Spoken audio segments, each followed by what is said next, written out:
You're listening to TIP.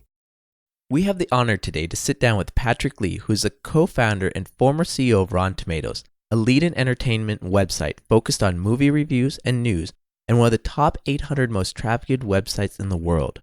We hear the story behind Rotten Tomatoes. What was it like to have a company during the stock market crash of 2000? What does a founder go through when his company that he built gets acquired? And what is the future of online streaming platforms? We cover this and more in today's episode, so stay tuned. You are listening to Silicon Valley by The Investors Podcast, where your host, Sean Flynn, interviews famous entrepreneurs and business leaders in tech. Discover how money is made in Silicon Valley and where tech is going before it gets there.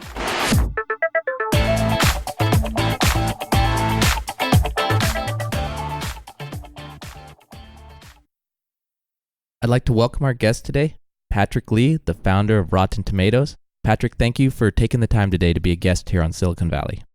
Thanks for having me, Sean. Now, Patrick, could you talk about the formation of Rotten Tomatoes and what was going on at that time? Sure. So before Rotten Tomatoes, I had a web design firm called Design Reactor that I co-founded with my CTO, Stephen Wang. Rotten Tomatoes was actually created by my other co-founder, Sen Duong. He was our creative director at Design Reactor. Sen was just a huge movie buff, and he was a huge Jackie Chan fan. And basically, when Rush Hour came around, he wanted to know what everyone was saying about it.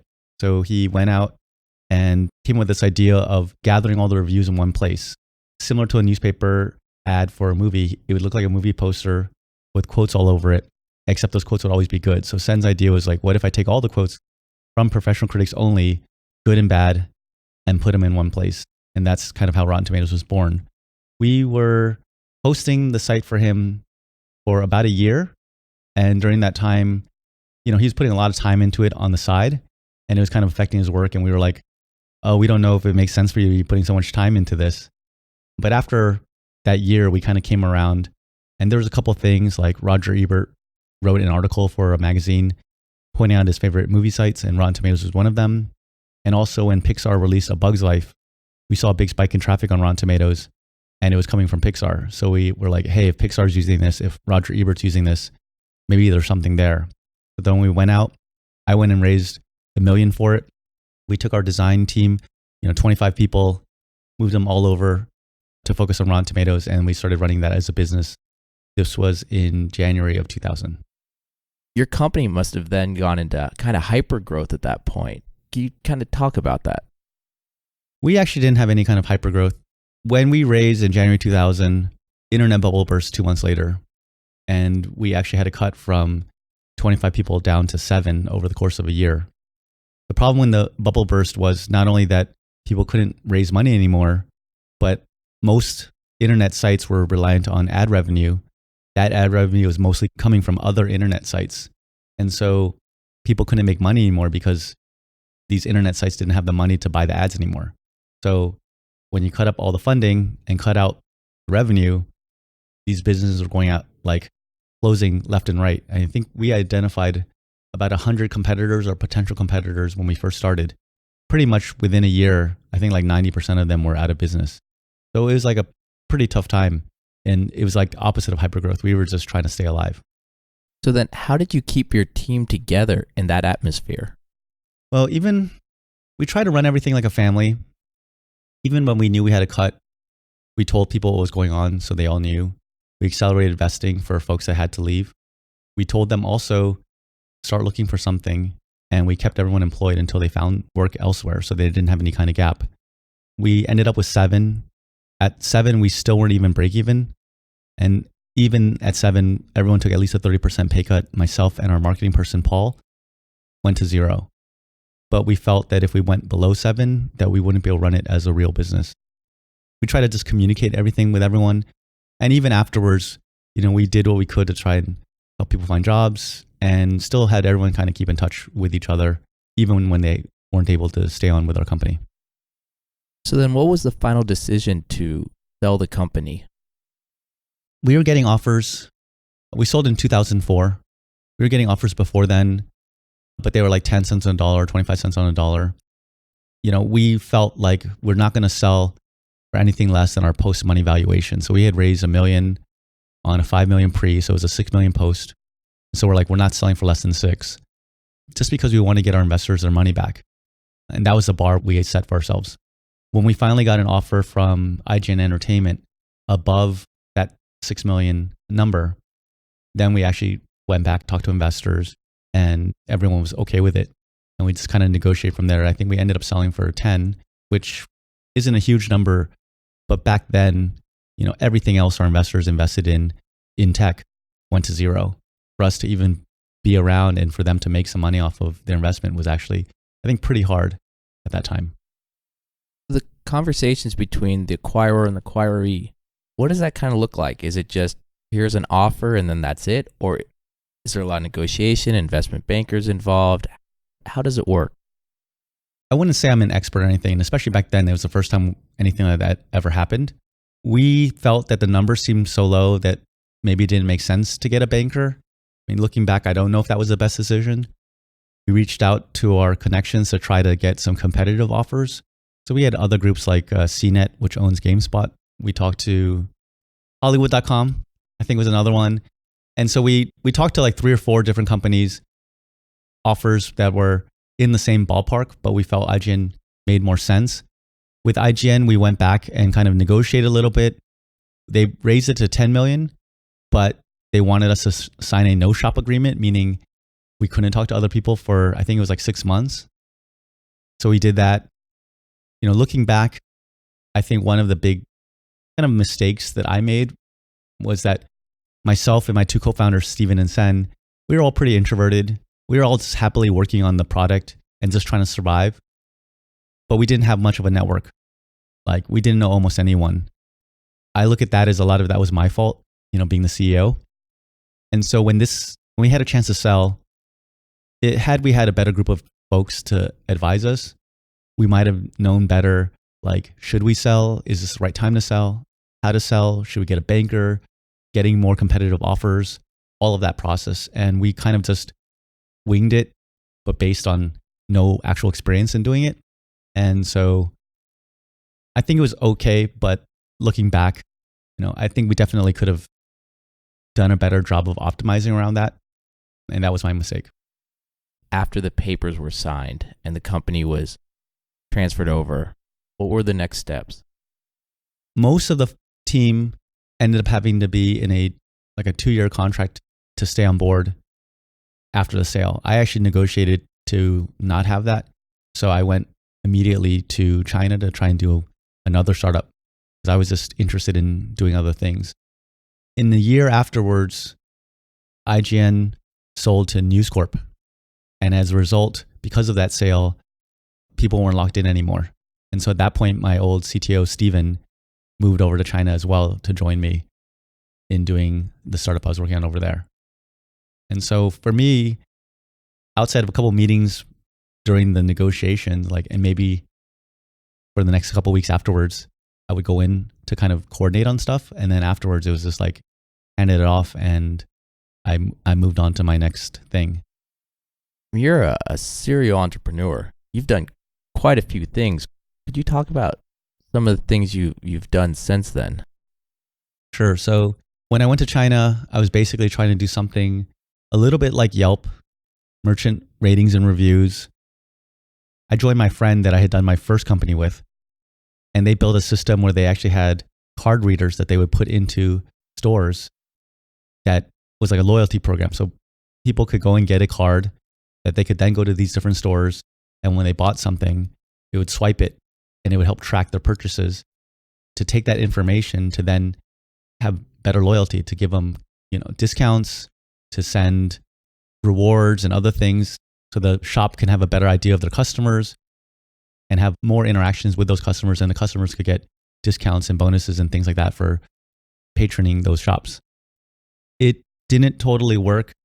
We found that in China, the merchants would take the machines and accept the cards, but they didn't really want to swipe because they were afraid of it being tracked. One, because I think they didn't really want to pay all the fees to us, but two, they were worried. A lot of business is done in cash, and they were worried that, if the government ever seized our servers, they would find out that maybe these merchants weren't reporting everything. Afterwards, I went to Hong Kong for 6 years. I was doing a startup there called Alive Not Dead. And basically it was like MySpace for Asia, working with celebrities and artists over there like Jet Li and Jackie Chan. And it was pretty good. We co-founded it with some actors based out of Hong Kong. This one actor, Daniel Wu, who was like pretty well known back then and even more so now. And it was good. We put some of our own money in, eventually raised a little bit of money. But ultimately, we were trying to do this right in 2007 and 2008, everything crashed. We couldn't raise kind of when we had momentum.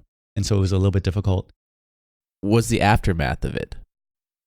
Yeah, so we did the official site for Jet Li, official site for Jackie Chan. Had a very similar experience working with Jet to actually get in with him when he was coming through to do Lethal Weapon 4 in the States. I studied the same martial art that he did, and I was a huge fan. And me and a friend actually drove down to LA to go to a comic convention there because he was signing autographs. And we got there, we had some friends that knew him, and his publicist was there. And I was like, hey, does he have a website? And she's like, no. And we basically did the same thing that we did with Disney to go and get in with him. And he actually referred us to Warner Brothers because he was doing Romeo Must Die. We actually made the website for it. It looks very, very dated now, but at the time, I thought it was pretty cool. So we were doing the stuff in Hong Kong, working with these different celebrities, and it was really cool. It was an interesting time. There was a lot of entertainment stuff going on in Hong Kong. There was this transition to China because the market in China was growing very rapidly. I mean, even now, it's huge now that the movie industry in China, movies like Aquaman, I think the box office in China was bigger than in the States for opening weekend, which is crazy. And so there was a lot of transition for these actors in Hong Kong. Do we make movies in Hong Kong? Do we make them in China? And more, I mean, to this day, a lot more of their work started coming from China. And a lot of the main, I think, big actors all went back to China. Like, you don't even see them making films here. And that's an interesting story. I think around the time when Hong Kong was getting handed back to China, the triads were very involved. This was in the 90s. The triads were very involved with the filmmaking in Hong Kong. There's money to be made there, and they were essentially trying to force actors to do films, a lot of times with no script. Like, they'd figure out the story all along the way. And that's when you saw some of these big actors doing like 10 movies or more in a year, which is crazy. And it was so bad that, like Jet Li, for instance, he told us the story where they wanted him to make a movie and he said no. And they killed his manager at a restaurant. And I think Jet had to escape out the window from the bathroom just to get out. And then soon after, a lot of the big stars in Hong Kong moved all to Canada or to the States. And that's when you started noticing all these like Hong Kong actors in Hollywood, Michelle Yeoh or Jet Li with all his movies, or Jackie Chan with Rush Hour, and Chow Yun-fat came for a while with Bulletproof Monk and some of these other films he did. And I think a lot of it was just they were all just getting out of Hong Kong because it just got too bad with all of the triad influence. And I think later on, because China got so big, there wasn't as much money to be made in film over in Hong Kong. And so it kind of, the triad influence, I think, died down. And then a lot of the artists kind of went back. And now it's all China. And is your social media site still up? I think it's just like a shell of its former self. We sold to another group to get our money back to our investors. We didn't really make any money from it. But then that group, I think, had some problems. So as far as I know, I think it's not really active anymore, unfortunately. It was fun running it, met a lot of interesting people. And what's really interesting now is because of all the stuff with like Crazy Rich Asians, and there's a much bigger movement in the States for more, Asian projects. That a lot of the people I knew from running this social network in Hong Kong are now the ones that are in these films. And they were just starting out back then, and now they're really big. Like the actor who played the groom in Crazy Rich Asians, the guy who got married, he was on our site, and I saw him after the movie, and he was saying, yeah, when you were doing Alive Not Dead, I was just starting out. I even went to Hong Kong one time and you met up with me and you were kind of giving me advice on getting into the industry. And I was like, really? I don't really remember that. But I did have his contact info in my phone, which meant I definitely had met him before.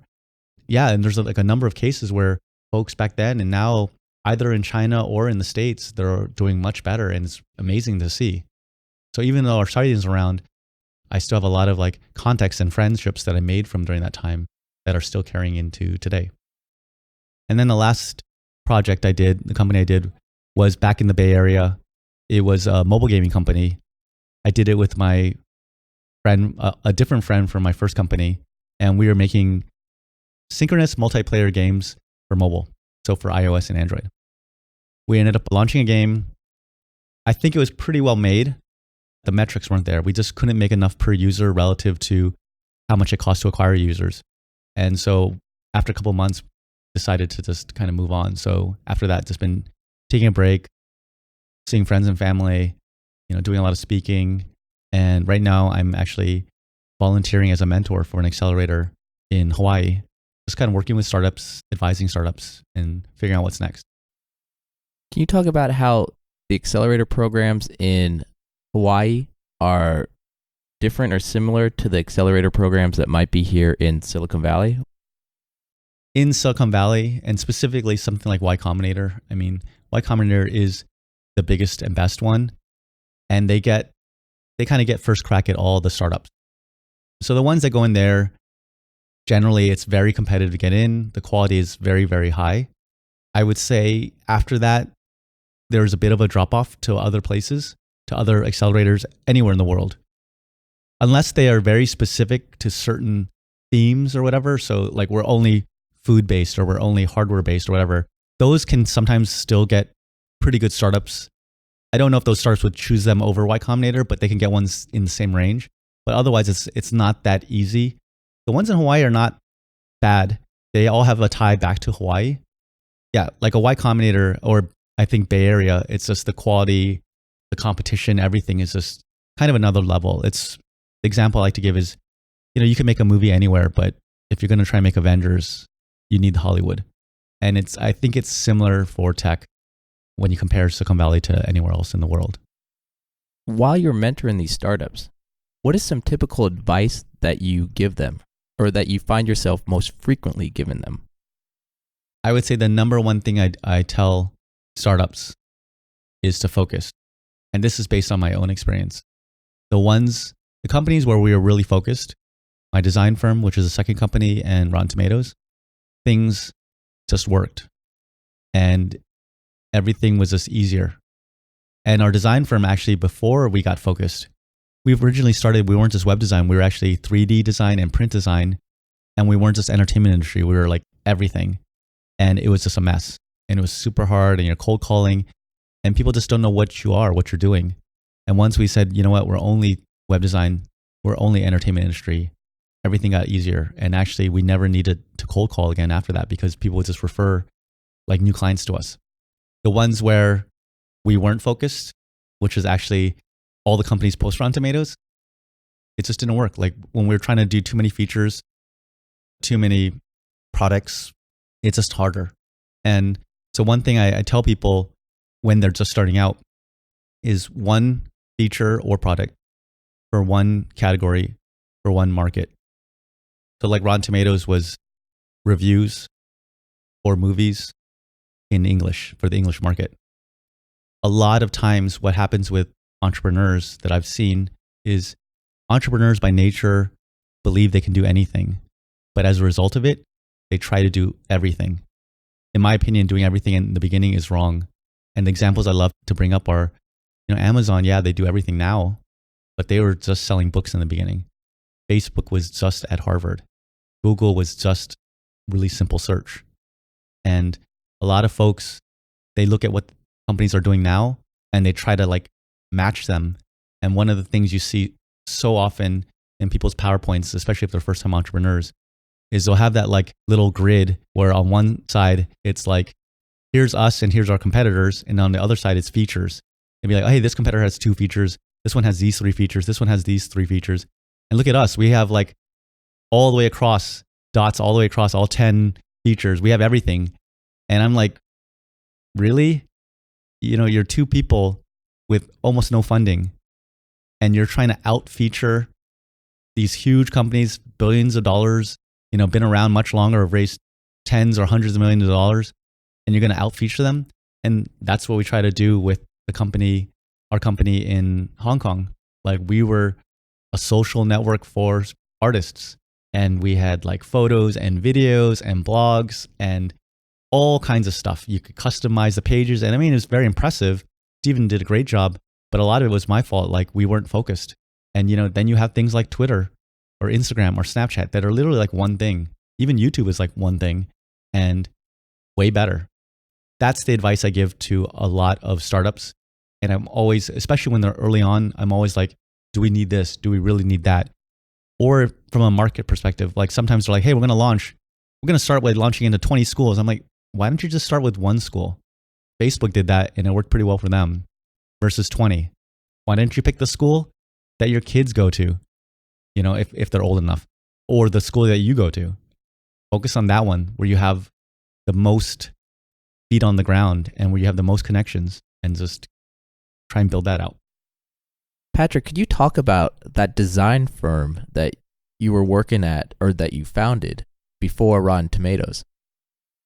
Sure. So when I was talking about focus, I mentioned before that we were originally doing web design, 3D design, print design for anyone.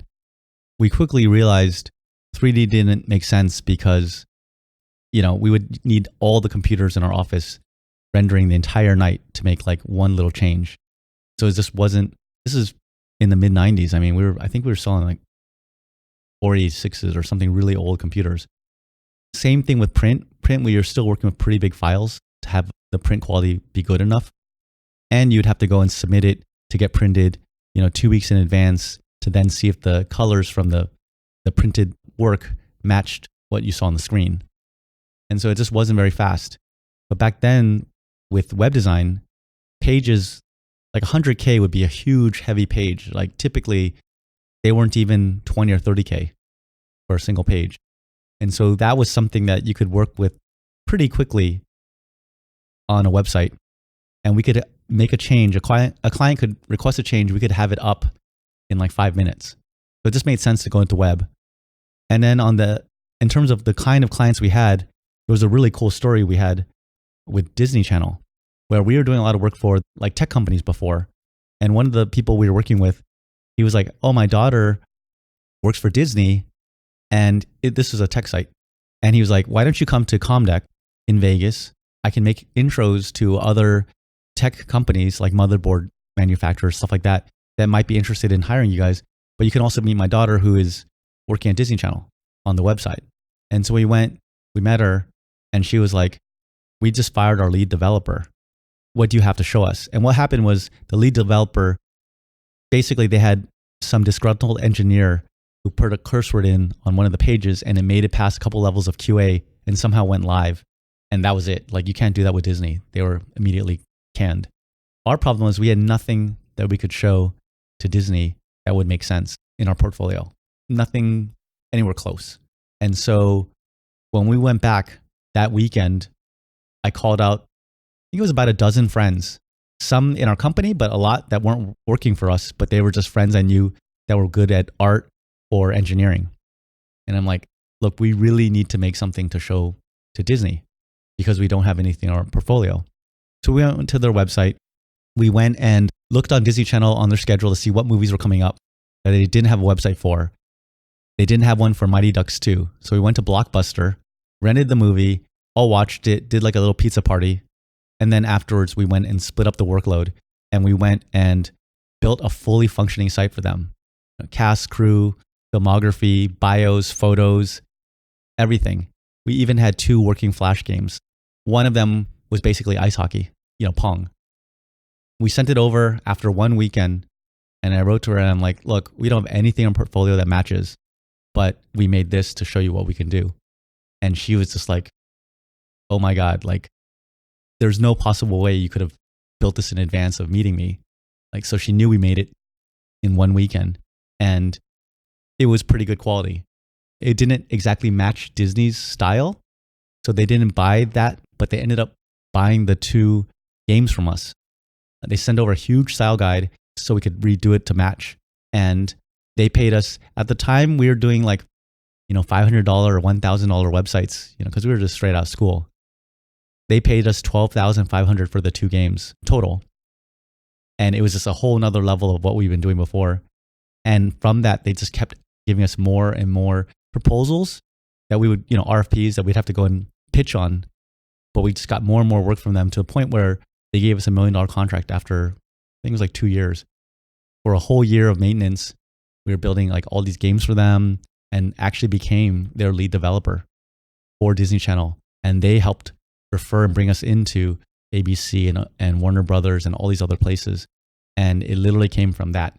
And there were similar stories for other companies we worked with and with Rotten Tomatoes, but it was just this kind of like, we didn't have anything to show, but we just worked our butts off. And with our design firm, and it's something I tell the folks for, if they're enterprise sales, because this is probably the closest I ever got to enterprise sales, was when you get in, just do the best job you can. Really, really make sure that customer loves you. From your customer support and service to the quality of the work to every interaction they have with you. Because if they love you, they'll refer. And your chances of closing the next company through a referral versus a cold call, it's like, I don't even know, it's probably like 10 to 1. Always trying to get referrals. And same thing with consumer. Rotten Tomatoes, how many people found out about it because someone else told them?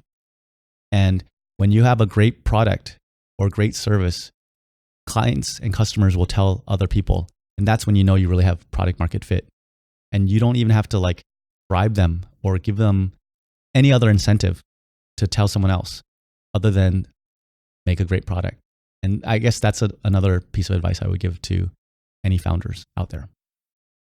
And were you scared at all that you just had that one client, Disney Channel, and if they pulled the cord and didn't want to work with you anymore, that what you're building, your team could just kind of evaporate?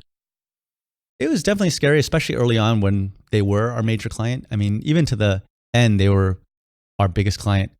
We were always, using our work with them in our portfolio to try to leverage it to get additional lead. I mean, we were getting other leads into other companies, and it was something we tried really hard to keep doing because we didn't want to be where, 100% of revenue is from one single client. And we did manage to get it to a point where I think it was like only 50%, which is still a huge number.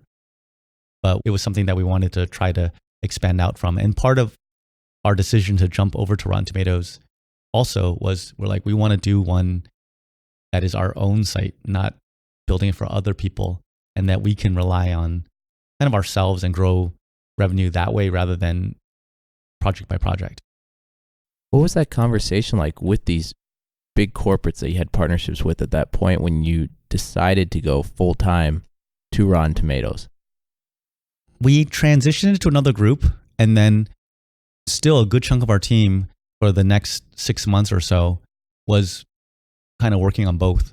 Yeah, the clients obviously preferred working with us, but because we were there transitioning it over, it wasn't just like a sudden jump. Like they were able to get comfortable with the new group that was taking over. What were some of the comments maybe your friends and family were giving you when you decided to go full steam, all in on Rotten Tomatoes?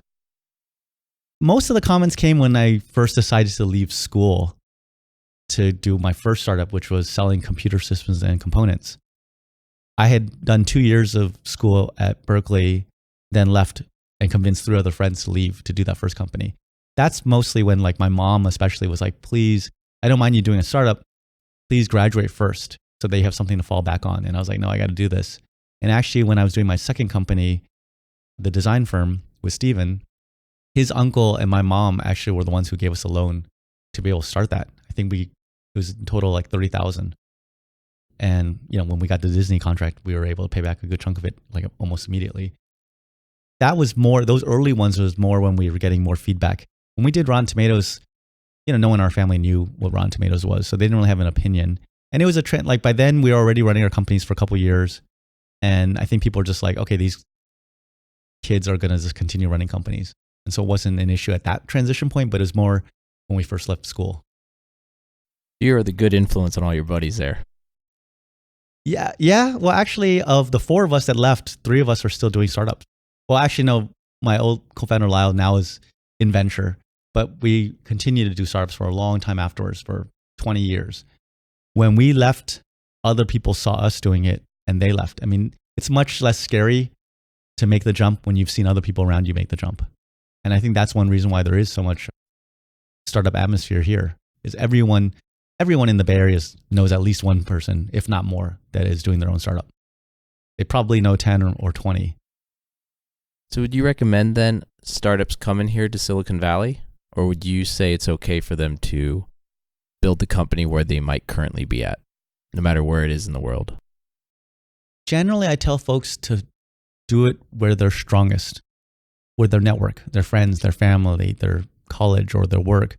When they already have a network, because most things require you, like if it's enterprise or something, you need to sell. And it's easier to sell again through referrals. If you're hiring anything, if you're raising money, generally it's easier through contacts you already know. So a lot of times I do say, yeah, I think you should do it where you're strongest. At the same time, there's nothing like the Silicon Valley, like the ecosystem here, the funding, the talent, all that's the startup atmosphere, the startup culture. So it is very strong, but like you look at Facebook, they got really big in Harvard and expanded to other schools. And then they came to Silicon Valley to kind of make the next step. And I think early on, when you're just starting and you're trying to go from 0 to 1, do it where you're strongest. Once you get it to that 1 and you wanted to get it to 10 or 100 or a million, then maybe consider coming out here. But no need to do it when you are just at idea stage. And how important is it to have a rounded team? And what I mean by that is the sales guy, the tech guy, those founders that maybe have different backgrounds or skill sets. I think it's very important, or just a lot better, to have a complementary team. So Sen, who created Rotten Tomatoes, he handled product. Steven was our CTO. He handled tech. I handled business and fundraising. And that worked a lot because we weren't stepping on each other's toes. I've seen startups, if you're going to have a lot of the same and you're a tech company, maybe engineers, like multiple tech founders, because it's a lot easier for a tech person to learn the business than a business person to learn how to code, especially when they're a little bit older. But otherwise, I suggest being complementary. I've seen a lot of startups that are like, hey, look at us, we're 3 marketing people. No one here knows how to code.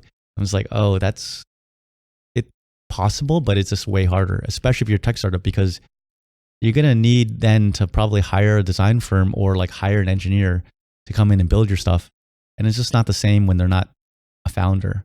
First thing I usually tell them is like, try and find a CTO. But again, that's hard. A co-founder, like having a co-founder is like marriage. You wouldn't just go to one date and get married, like, or some people do, but generally it's not a good idea. Same thing, you wouldn't just go to a tech conference, meet someone, and try to make them a co-founder. Like you kind of have to get to know them. That's why a lot of times you see a lot of these tech startups, they're friends from college or high school. And there's so many of them, like a Facebook or Google or whatever, where they're literally like in the dorms together or working together on some project in college. And then they decide like, hey, let's do a company. And that's what happened with me. So for yourself then, on your next adventure, how are you going to go about deciding what that startup will be? Because I'm guessing you're going to continue doing companies the rest of your life. Actually, I think I'm probably done doing startups. I mean, it's hard to say. Maybe in a couple more years, I'll have recharged enough, but it's not easy. I mean, it takes up so much time and energy. It can be very stressful when it's going up and down. And especially when it's like flat or declining, it like soul killing. And it's really, really tough. And for me at this point, at my age now, I'm just like, I don't know if it really makes sense to kind of, do another 2 to 5 year bet on another startup. So with me doing this accelerator, one reason why I wanted to try doing it was I wanted to try working with a lot more startups at once and see how that feels. Because I've worked with a lot of startups everywhere and I advise a bunch, but usually it's like you meet with them once every month or two and just get an update and do a call. But this one, there's 7 companies. I'm meeting each one at least an hour each week, over the course of a couple of months.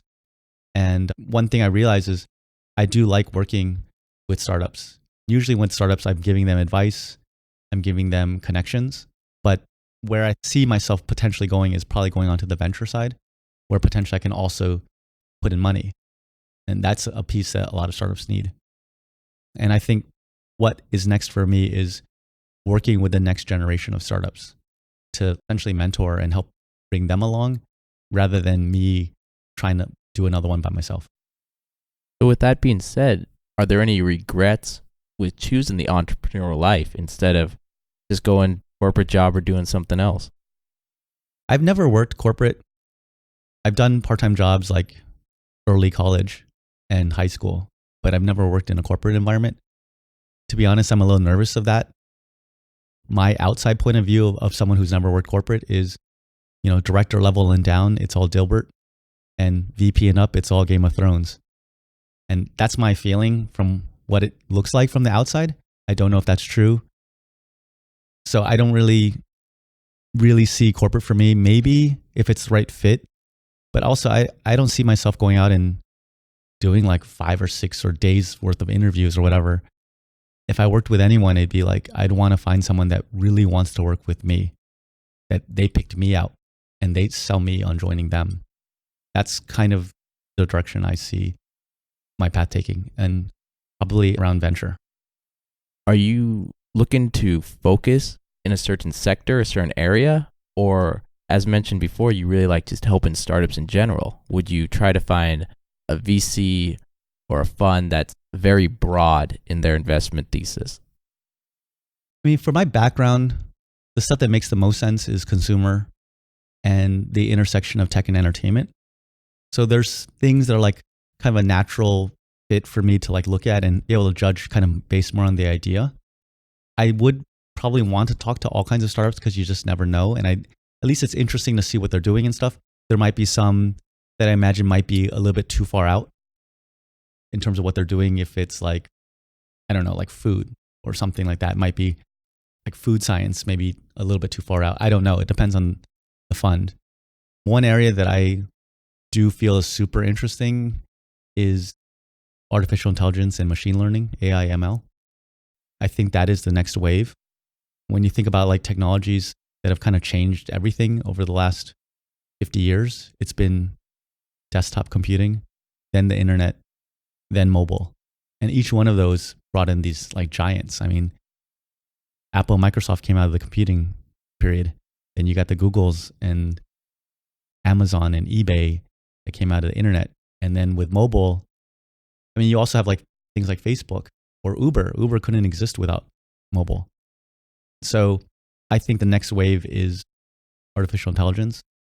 And from what I've seen, even almost every VC I know, like that is one of the top things, if not the top thing they're all looking at. And so that's probably one area I'd want to spend a lot more time looking, and maybe on things that might be more consumer focused or might be on the intersection of tech and entertainment. I don't know exactly what that looks like, but I think those are the kind of areas I'm thinking about. How do you think AI and big data will affect maybe even the movie industry and movie ratings? I mean, Rotten Tomatoes, one of the top 600 websites in the world, the amount of data that site must collect must be amazing. So I think in general, with big data and AI, it's like recommendations is like a super obvious low-hanging fruit to improve on. And Netflix, for instance, has spent a lot of effort around getting really good AI teams to try to see if they can improve Netflix's recommendation system more. One thing I always wanted with Rotten Tomatoes that we never had the resources to do when we were running it was what I called critics matching, which was if you let users go in, put in their own reviews for movies, that you could then cross-reference that against what critics are saying and what users are saying to try to find essentially like a pool of critics and users that are very similar to you in taste, and what they choose to see and how they rate it in the future would be essentially like a customized tomato meter for you that would be more accurate than all critics or all users or all friends. And I still think, these days, it makes more sense than ever to be able to do something like that. And I think for anything that requires taste, that would be super useful. So not just movies, but music, games, books, food, like anything that has a taste requirement. I think you can use, if you have the data, you can use AI to try to essentially customize things for you. And now looking at Rotten Tomatoes over the last 20 years that it's been in existence, are you looking at it going, I'm the father of that, I like how it's developed? Or is it more of a critical aspect going, oh, I would tweak this or I'd tweak that if I could? I think myself and the other founding team members look at Rotten Tomatoes as one, we're just super, super happy it's still around. I've had a lot of friends that have sold their companies and within 2 or 3 years, they don't exist. And within a few years after that, no one's ever heard of those companies. And they might have sold it for a lot more than us, like literally 10x or more, 20x. And that still has happened. And so for us, we're just super happy it's around. If anything, it's continued to grow since we sold it. And it's really, for us, we were trying to save people time and money from not seeing a bad movie. And over the almost 21 years, I'm pretty sure we've saved a lot of hours and a lot of dollars from people, avoiding things that might have been a waste of their time. Yeah, I mean, it's like it's like a kid. And I guess Rotten Tomatoes now is like even not even a teenager. They're a young adult. And so there are areas that I'm like, I still think they could improve. But it's not like, oh, they're messing it up. I think in general, everyone who's owned it has done a good job of keeping it going. But there's areas like, critics matching I think would be great. Another thing I was recommending to them, because I'm still in touch with some folks, was basically I see things like Netflix, you have Apple, Hulu, YouTube Red, Amazon, Disney is about to break out, Warner Brothers. They're all going to have their own subscription services around content. They're basically going to be the new cable channels. And if they are, what's the new TV guide? And I actually think like something like Rotten Tomatoes could be that. They do cover movies, they cover TV shows, but I think if you really, really nailed it, maybe even have some kind of schedule, not necessarily schedule, but more like if here's this thing you're interested in seeing, here are the 2 or 3 or 5 platforms you can find it on, or it's not on any platform, or here's where you could buy it. And I think with something like Netflix, they're great at recommendations, but Netflix is only going to tell you what else to see on Netflix. They're not going to be like, oh, you like this? Go watch this on Amazon. Like that will never happen. But I could see something like Rotten Tomatoes that kind of across all of those different services and potentially have like a single queue that you could like save things that you wanted to see and kind of view using that queue rather than right now you have to make a queue for each different service. Just some random ideas. It's not even like nitpicking, but I think there's still ways that Rotten Tomatoes can continue to grow. And how is it when you hear people in Hollywood actually critique Rotten Tomatoes going, our movie failed or didn't have the launch it should have because of some reviews on that site? I think, yeah, Rotten Tomatoes definitely can affect things a lot more than when we ran it. People used it, but now I think, especially the younger generation, the big issue right now is there's just so much content.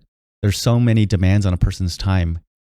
Movies don't just compete against other movies. They compete against video games and music and all these other things that people now really will take ratings and use them to save themselves, again, like time and money.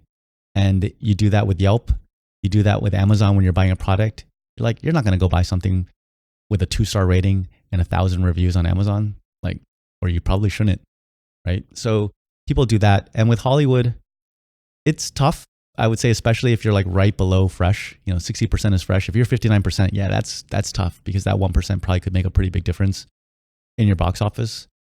End of the day, I would say try to make better movies. Like if you can test it earlier, and also the other thing I would say is critics are one rating system that we have, but there's also the ability to see what the users are saying. And you'll see times when I've seen ones where like there's more than 50% gap between what the critics are saying and the users are saying. There are folks that will look at both. Like I actually my tastes tend to match users more than the critics. I'm like a big sci-fi fantasy comic book nerd and I like the summer blockbuster movies. So ideally you look at all the ratings and reviews, but usually the one that is like out there advertised is the critics rating. Yeah, I mean, there really isn't much a studio can do after the fact, but ideally the more they can, test it and stuff before they kind of go in and make it, the better. So then our movie production companies, are they currently analyzing Rotten Tomatoes, collecting that data and figuring out what maybe makes a good movie from that? I don't know. I'm not sure if they do that. I imagine they probably are using it as one reference point. I think with my limited experience on the actual film production side, it all comes down to script. And I think if you have a really good script, then of course you want to get good actors and a good director and stuff as well. But it comes down to script. I don't know if Rotten Tomatoes can help you on the script, at that stage. So it might be useful from a reference point of like, oh, this genre or this kind of thing or these actors or whatever. And maybe you look at their ratings. You probably look at their box office and stuff as well. And also the other thing is ratings don't always correlate with box office. Actually, in my experience when we were running it, the thing that affected the opening weekend the most was how much advertising a studio put behind it. And it could be super rotten, but if they put a ton of advertising, it'll still make a decent amount of money. But where it correlated a lot better was the ratings and how long the legs were for the movies. So if the ratings were high, the movie would tend to have less drop off each week. And if the ratings were really, really low, it sometimes would have massive drop offs. Are you still in contact with all the original founders that you worked with? Yeah. So especially Steven and Sen, we message regularly. Steven's in China now, so I don't see him as much, but probably about twice a year, we'll meet up, get together, grab dinner, and as well as some of the other founding team. And how come Steven and yourself, why China for so long, your next adventure after Rotten Tomatoes? Why not stay in Silicon Valley? For me personally, I was born in the States, American-born Chinese, ABC. And, growing up, I grew up in Maryland, and there were Asians around, but like my elementary school, there's only a couple. And so you really felt, growing up as a minority and everything, it was just, I wanted to see what it was like to be around more Asians. So my junior high school was magnet programs, and there was a lot more Asians there.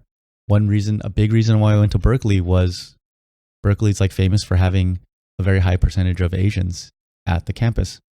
I went there, and going to China was like another extension of that. I'm like, but when I went there, like very quickly I realized like, oh, I'm super different from them. Like I don't even have to say anything. They know I'm not from there. And then that's when I kind of came to the hard realization that, oh, I'm a minority everywhere. And I think actually everyone, doesn't matter what your race or gender or anything is, I think everyone still feels isolated a lot. In their own way, they're still unique and they're a minority, even within their own group. But yeah, that was a big thing for me. But for me to go to Asia was really to be like, try to find a place that maybe I belonged in more. And I think Steven actually acclimated a lot better than I did. And he actually ended up meeting a girl in China, got married, works for WeChat in Guangzhou. But for me, I came back here. I think I feel most comfortable, in the States as an Asian American, but ideally in places like San Francisco or LA where it's still quite multicultural. What other advice would you give to founders out there? Still, the number one advice is focus. Try as quickly and cheaply as possible to find something that people want. So with Rotten Tomatoes, we were kind of lucky with Sen, but he did it with zero budget. He launched the site in 2 weeks. It started getting noticed. For about a year, we kept running it and hosting it for him. And we waited until Roger Ebert and Pixar were using it. And at that point, went out, raised money, put all our resources behind it. So try to find as quickly and cheaply as possible product market fit or something that shows that people want it. And so a great example is if you got a hardware idea, try Kickstarter. The benefit of Kickstarter isn't just the money that you can raise from people, but it's that people are telling you with money that they want your product. And then you can do a Kickstarter first and then build it after you find out people want it, versus the old way where you'd spend probably millions of dollars and years of time building a product to then launch it and realize, hey, no one wants this thing. And so you don't do that now for hardware. Don't do that for any other project that you're doing. Try and figure out first, do people want it? And then raise money and put more resources behind it. Thank you for taking the time today. So with that, is there any companies you're mentoring or any projects you're working on that you would like to give a shout out or give some publicity to? I list out a number of different companies I'm advising on my LinkedIn page, and they're all great.